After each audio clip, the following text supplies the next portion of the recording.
ပြည်ထောင်စုသမ္မတမြန်မာနိုင်ငံတော်ငါတို့နိုင်ငံတော်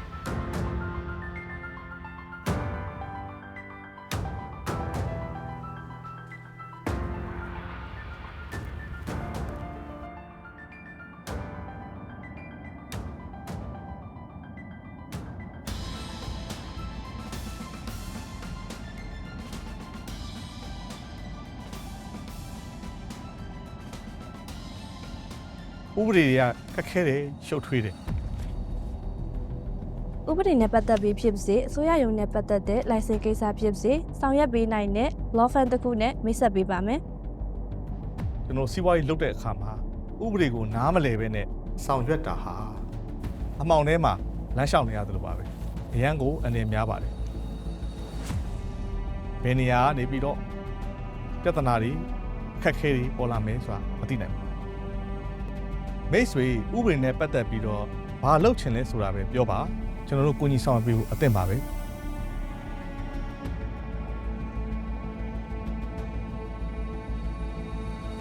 အိမ်ချမ်းမြေနဲ့ပတ်သက်ပြီးတော့ကျမရှိရောက်ရှိလာတဲ့ client အများစုကတော့လောကြပါတယ်အိမ်ချမ်းမြေဝယ်ယူမယ်ဆိုရင်အိမ်ချမ်းမြေနဲ့ပတ်သက်ပြီးစားရဆိုင်အတူတွေနဲ့ရောင်းချရရှိသလိုပိုင်ဆိုင်မှုအရှုပ်အဖေးကြောင့် client အများစုနစ်နာရတာလည်းကြုံတွေ့ရပါတယ်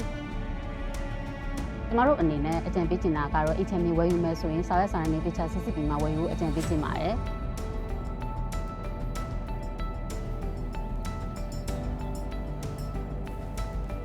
ဒီဘဝရေးလုပ်ငန်းတွေအတွက်လုပ်ငန်းတွေလျှောက်ထားတဲ့အခါမှာခက်လန်းဆိုတာမရှိပါဘူး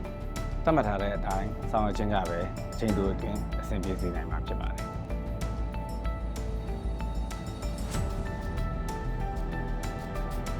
တင်းရဲ့ပိုင်ဆိုင်မှုကိုခိုင်မာအောင်လုပ်နိုင်မှုဆိုတာအရေးကြီးပါတယ်။